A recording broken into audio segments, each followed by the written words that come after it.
Ladies and gentlemen, boys, girls, and sentient AI, buckle up and hold on to your wallets because we're about to embark on a wild ride through the twisted wreckage of American capitalism, where money talks and infrastructure walks, or crumbles, as it were. Once upon a time, in the land of the free and the home of the brave, Uncle Sam's car obsession was born. Henry Ford and his merry band of motorheads unleashed the Model T, and boy, did Americans fall in love. But little did we know, this love affair was less of a fairy tale romance and more like a toxic relationship fueled by the greed of the automobile industry. You see, Big Auto didn't just want to sell us cars.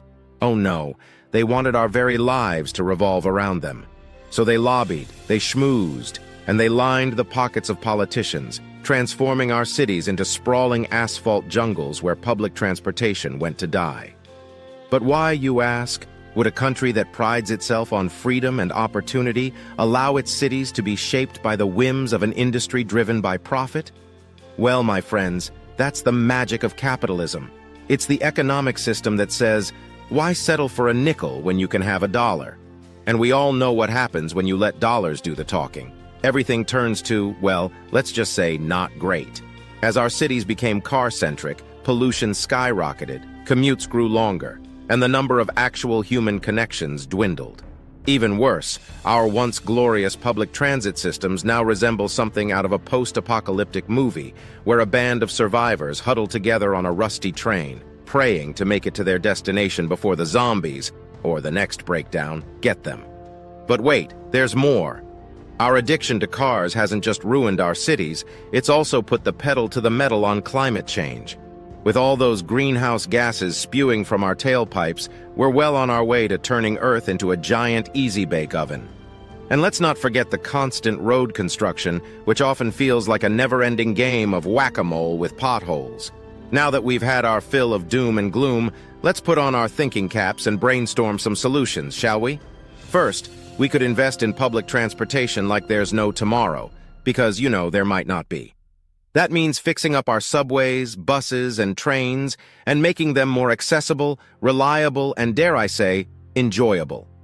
Second, let's rethink our urban planning. Instead of building cities that cater to cars, let's design walkable, bike-friendly neighborhoods that encourage human interaction and put the brakes on pollution. And while we're at it, let's throw in some green spaces for good measure. After all, who doesn't love a little fresh air and foliage? Finally, let's not be afraid to get a little innovative. Maybe it's time to embrace futuristic solutions like hyperloops, flying taxis, or teleportation.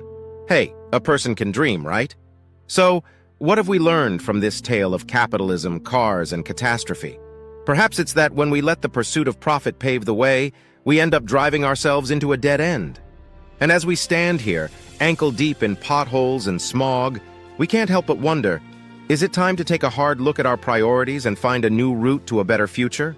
Or should we just buckle up and enjoy the bumpy ride? In the end, it's up to us to choose the road less traveled, a path that might just lead us to cleaner air, happier commuters, and a healthier planet. So let's roll up our sleeves, put our money where our mouths are, and start paving the way to a brighter, less car-crazed tomorrow. Vroom vroom, anyone?